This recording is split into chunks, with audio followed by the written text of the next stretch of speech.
Durante el gobierno de Jair Bolsonaro en Brasil, la Amazonía sufrió el peor ataque ambiental de su historia, al punto que Emmanuel Macron, el presidente de Francia, le reprochó que los incendios estaban devastando uno de los pulmones del planeta, sino el principal.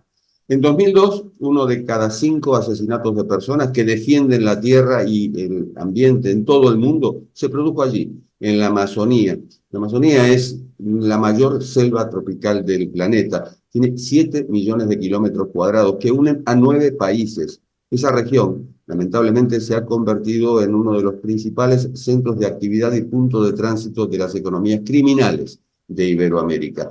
Desde el cultivo y el transporte de drogas hasta los campamentos de oro, diamante, madera, especies silvestres y vegetales muy cotizadas que se desplazan por cientos de ríos hacia las pistas de aterrizaje clandestinas y puertos de embarque. Bueno, la Amazonía alberga hoy una compleja economía paralela a la oficial que alimenta la creciente demanda mundial de bienes y sufre también la violencia de las organizaciones criminales y los grupos paramilitares que actúan con total impunidad y controlan la región con un poder creciente.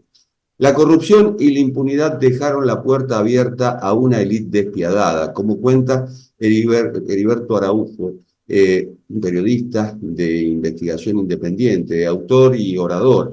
En su libro se llama Masters of the Land, de Lost Land, es decir, maestros de la tierra perdida, la historia no contada de la Amazonía y la lucha violenta por la última frontera del mundo. Heriberto nació en Barcelona, vive en el sur de Europa, es becario del Centro Pulitzer, ha sido reportero de la agencia France Press, residió en París entre 2004 y 2007, en Beijing entre 2008 y 2013, en Río de Janeiro entre 2014 y 2019. Su trabajo se centra en la expansión global de China, el destino de estas selvas, la amazónica, y las consecuencias económicas, humanas y sociales del cambio climático.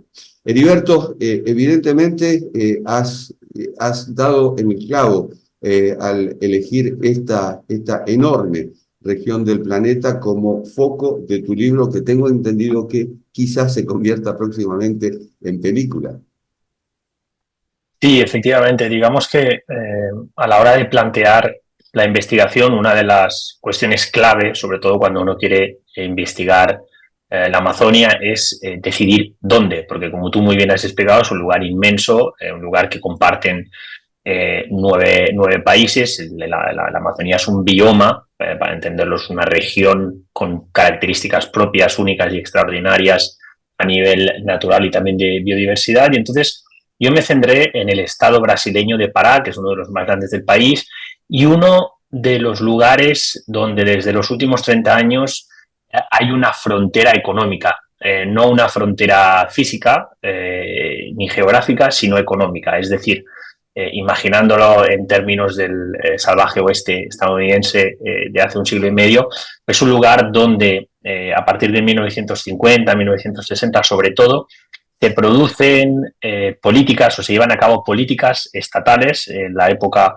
por parte del régimen militar brasileño que solicitan, que piden a la población, sobre todo de las grandes bolsas urbanas de Río de Janeiro y de São Paulo en la época, pero también en el noreste de Brasil, Bahía, etcétera, donde hay mucha pobreza, donde hay muchos campesinos pobres, que se dirijan a esa región porque hay riquezas sin explorar, ¿no? Esa era la gran promesa del régimen militar. Por supuesto, ignorando o haciendo caso omiso del hecho de que allí ya vivían muchos grupos, entre ellos grupos indígenas, que ya habían sido muy maltratados por parte del régimen militar y que en un momento se vieron que sus tierras, esas tierras que habían muchas veces preservado en forma de selvas maravillosas, eran invadidas por esos pioneros, ¿no? Por esas familias que buscaban un futuro. Entonces ahí empieza lo que es un gran periodo de conflicto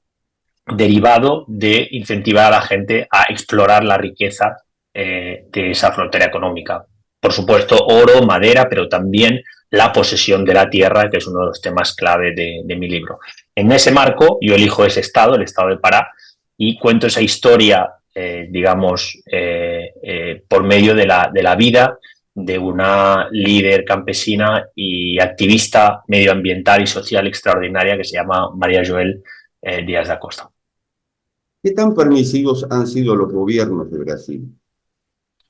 Bueno, hay que entender que el bioma amazónico, la región amazónica, ocupa casi la mitad de toda la extensión de Brasil, que ya es un país que per se tiene una dimensión continental, ¿no? Entonces, las, digamos, prioridades de sus políticas en la región amazónica han variado. Al inicio, cuando ellos incentivaban en los años 60, sobre todo, incluso un poco antes, 40, 50, pero a menor escala, la ocupación de la Amazonia, era por una cuestión económica, pero también por una cuestión de lo que ellos pensaban seguridad nacional. Había un temor a que grandes zonas que ellos veían como no ocupadas por población brasileña pudieran quedar a la merced de invasiones de países fronterizos, ¿no? Recordando algunos de los conflictos no tan recientes, pero tampoco tan remotos, tan lejanos, que había tenido Brasil con algunos países de la región, como por ejemplo Bolivia y Paraguay. Entonces la idea era ocupar para no entregar, era uno de los lemas que el régimen militar. Después, en los años 70 y 80, con la expansión sobre todo de la globalización y la entrada en juego de países como Japón y poco a poco de China, donde había una demanda extraordinaria de recursos naturales, empezando por la madera, ahí se dieron cuenta de que en la Amazonia había digamos, una reserva maravillosa de recursos naturales que podían, por una parte, fomentar el crecimiento del país y al mismo tiempo contribuir a algo que en América Latina es crucial y en el caso de Brasil es un caso de éxito, que era el control de la fluctuación del tipo de cambio. La entrada de divisas vendiendo esos recursos naturales podía ayudar a nivel macroeconómico a dar estabilidad financiera a Brasil.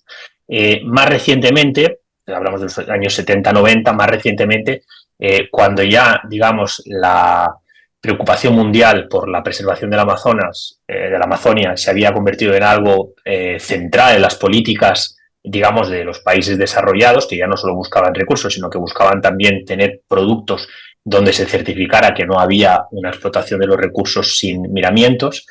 Ahí, digamos, cambia un poco la visión que tiene el gobierno o los gobiernos centrales de Brasil y se pasa a implementar políticas también de preservación, pero siempre teniendo en cuenta y concibiendo esa región como una zona de expansión económica y de maravillosas oportunidades económicas. Cuando hablas de los sucesivos, o te pregunté por los sucesivos gobiernos de Brasil, recuerdo que durante el gobierno de Lula, por ejemplo, se aprobó un corredor que iba hacia Bolivia. Esto con un costo. El costo era la tala de árboles. Y durante el gobierno de Bolsonaro se produjeron incendios de una magnitud fenomenal. Y en la discusión que de ese momento se dijo Bolsonaro, bueno, esto es parte de la soberanía de Brasil, mientras que, bueno, recibía la respuesta, no, señor, esto es el pulmón del planeta. Sin duda, yo creo que es muy importante, sobre todo ahora que estamos en el tercer gobierno de Lula y que Lula ha llegado, digamos, con la promesa de frenar esa devastación que se produjo en la Amazonia brasileña durante los 4 años de Bolsonaro. Es muy importante entender que ningún gobierno brasileño, digamos, desde la redemocratización, desde mitad de los años 80, ha sido ecologista. Ninguno. Todos han tenido en la Amazonia un lugar en el que, digamos, intentaban o trataban de acometer políticas que, por un lado, generaran recursos financieros, comercio para el país. Por otro lado, no lo podemos olvidar que es una región donde viven en el lado brasileño de la frontera más de 20 millones de personas a las que hay que dar oportunidades de trabajo y de prosperidad como a todo ciudadano que tiene una aspiración de mejorar su vida. Por lo tanto, no se puede, digamos, limitar totalmente la exploración económica. Pero como tú bien has enumerado, ¿no? Lula, del primer gobierno, tuvo enormes envites con su entonces ministra de Medio Ambiente, Marina Silva, que curiosamente es ahora de nuevo ministra de Medio Ambiente, por las políticas de Lula y de su ministra de la Casa Civil, una de sus, digamos, personas centrales en sus primeros gobiernos, que fue Dilma Rousseff. y que fue la que él eligió después para ser su sucesora. Dilma Rousseff, recordemos, fue la que implementó algunos de los macroproyectos más controvertidos, como las presas en algunos de los ríos amazónicos que pasan por el estado de Pará. Entonces, es importante entender que no se trata de gobiernos ecologistas, pero por supuesto, y eso tiene que ver también con las demandas de la población, no es que ellos aleatoriamente, ellos votan a quien les propone, digamos, un programa político y económico. Pero viendo lo que ha pasado en los últimos 10 años, sin duda ha habido una mejora desde la llegada de Lula, con una caída muy pronunciada de los índices de deforestación, ¿no? Eso sin duda que se puede ver esa curva muy importante de mejora y de caída de la deforestación. Heriberto, solíamos decir que Brasil es un continente dentro del continente y evidentemente la Amazonía es un país dentro de otro país. ¿Qué país viste cuando hiciste tu investigación para el libro? Bueno, yo vivía en Río de Janeiro y me movía en el triángulo más desarrollado de Brasil, o de las más desarrolladas, como todo corresponsal extranjero, entre Brasilia, San Paulo y Río de Janeiro, ¿no? Las tres capitales, ¿no? Que muchas veces se refieren. Entonces, llegar a la Amazonía, yo tenía mis propios, digamos, prejuicios y equivocaciones, que pensaba que era un lugar intacto, el clásico pulmón del planeta que nos imaginamos, ¿no? El manto verde, y sin embargo es un lugar de mucha deforestación, de mucha, digamos, apertura de fronteras económicas, y me encontré con grandes desigualdades sociales, mucho mayores incluso de las que vi en el Brasil de las favelas de Río de Janeiro o de las periferias de San Paulo. Mucho subdesarrollo todavía, una presencia del Estado tanto a nivel de política pública, sanidad y educación, como de seguridad, muy débil en algunas regiones, y donde, como consecuencia de ese vacío de poder en algunos lugares, o de una presencia del Estado, pues por cuestiones logísticas a veces, porque es un lugar enorme y es difícil poder patrullarlo incluso físicamente, la emergencia o la presencia de grupos económicos, algunos de ellos con fuertes lazos con quienes deforestan y con quienes participan de las economías criminales que desafortunadamente pues se dan en casi todas las regiones de la Amazonia brasileña. ¿Quienes deforestan actúan en propiedad privada? No, esa es una de las cuestiones centrales, es uno de los motores de la deforestación. Es un tema muy complejo. Yo, de hecho, le dedico un capítulo en el libro a explicar que la propiedad de la tierra es una de las principales cuestiones que están detrás de la deforestación. Buena parte de la selva brasileña es de propiedad pública, ya sea bien del Estado, de la Federación Brasileña o de los estados. De una forma muy compleja, eso se ha catalogado en libros y digamos, en tomos que explican, refiriéndose ya a demasiadas décadas atrás, qué zonas son del Estado y qué zonas son de la Federación. Pero, como te decía, patrullar cientos de kilómetros de Amazonia, donde tú no tienes carreteras, o no tienes carreteras aptas para vehículos, y donde, como me decía un alto funcionario brasileño que se dedica a la protección de la Amazonia, aunque tú desplegaras todo el ejército brasileño en la Amazonia brasileña, o incluso todo el estadounidense, no podrías físicamente defender cada hectárea de la tala. Es demasiado grande. Entonces, digamos, esa confusión a veces que se da, en ese vacío en el que no se acaba de entender muy bien quién es el propietario de la tierra, o aunque se sepa y es del Estado, hay algunos privados, digamos, empresas privadas o grupos privados, o simplemente criminales, que deciden entrar en esa zona, deforestarla, falsificar documentos diciendo que ellos o que sus familias eran propietarias desde hace 60 o 70 o 90 años, y entonces quedarse allí, producir ganado, explorar, digamos, toda la cadena de valor de la madera. Entonces, ese es una de las grandes cuestiones, que esa entrada en esa zona y esa deforestación se tardan décadas en revertirla. y cuando ya ha sucedido, no siempre el Estado brasileño tiene la fuerza y la presencia de expulsar a esas personas de ahí. Y cuando lo hacen, las multas o, digamos, la punición por ese crimen, porque muchas veces en función de la extensión que sea deforestal es un crimen, no se aplican. Entonces la impunidad es un tema central en todos los problemas que hay en el Amazonas. Estamos hablando del medio ambiente, pero lo mismo sucede con las personas. En esas tierras, en esas selvas, muchas veces hay grupos indígenas que viven allí, que preservan las selvas, a veces hay pequeños campesinos que trabajan la tierra pero protegen buena parte de sus selvas. Entonces, cuando se encuentran con, digamos, o se cruzan con los intereses de grupos criminales, ahí tienen el riesgo de ser asesinados y de que nadie vaya a la cárcel por eso. Es decir, el campesino, el indígena, las personas que viven allí, los brasileños que viven allí, son víctimas de esta situación, pero en cierto modo también depende su vida de la informalidad, por lo que se ve.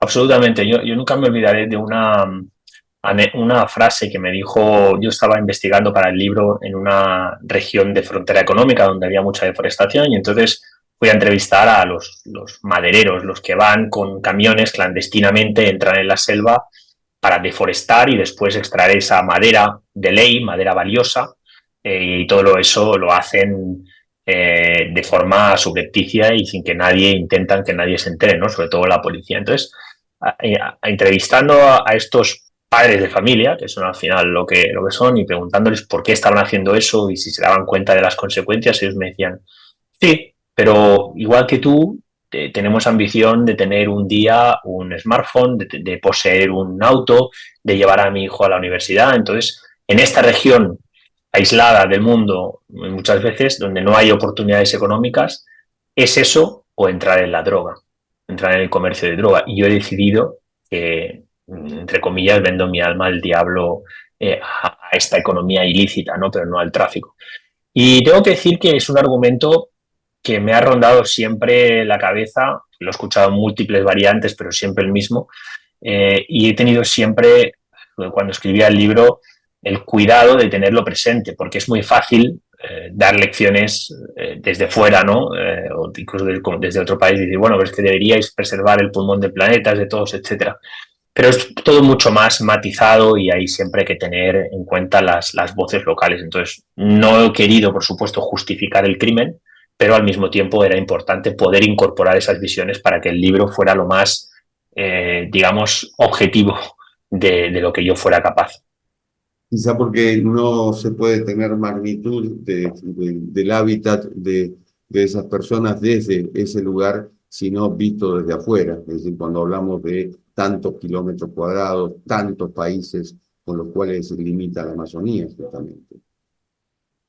Sí, sin duda. Es un tema que además los problemas que se dan en Brasil, en otra, digamos, a otra escala se dan en otros países y muchas veces por las mismas cuestiones, por las mismas razones. Perú, por ejemplo, y Ecuador también, lleva muchísimos años con un fuertísimo debate interno sobre explorar o no, o explorar más todavía los recursos a nivel de combustibles fósiles que están en su zona, su región de la selva amazónica. Entonces eso, por supuesto, pues genera de nuevo ingresos, genera divisas, pero tiene un coste medioambiental muy alto. Entonces es una gran asignatura pendiente, yo diría que de la comunidad internacional, encontrar, crear modelos de negocio sostenibles en los que se preserve la biodiversidad y se garantice en las formas de vida de la gente local, al mismo tiempo que también se genera crecimiento económico y se fomenta el comercio, ¿no? Eso es una asignatura que yo creo que, a pesar de que los problemas, digamos, de deforestación se producen en espacios geográficos nacionales, se debería encontrar un acuerdo internacional. Por ejemplo, comprando o ofreciendo la carne, por decir por poner un ejemplo, que se produce en la región amazónica, que se exporta, garantizándola que sea una carne sostenible y pagando un precio más alto para que los productores mismos no estén, digamos, incitados a deforestar, sino que estén incitados a preservar para recibir más dinero por esa mercancía. Para que no sigamos cargándonos el planeta, como lo estamos viendo con el cambio climático. Heriberto, ha sido muy amable y felicitaciones por tu libro. Muchas gracias a vosotros por vuestro interés. Un placer. Y esto ha sido Cuarto de Hora, el programa de Cadal TV. Nos reencontramos en la próxima. Chao.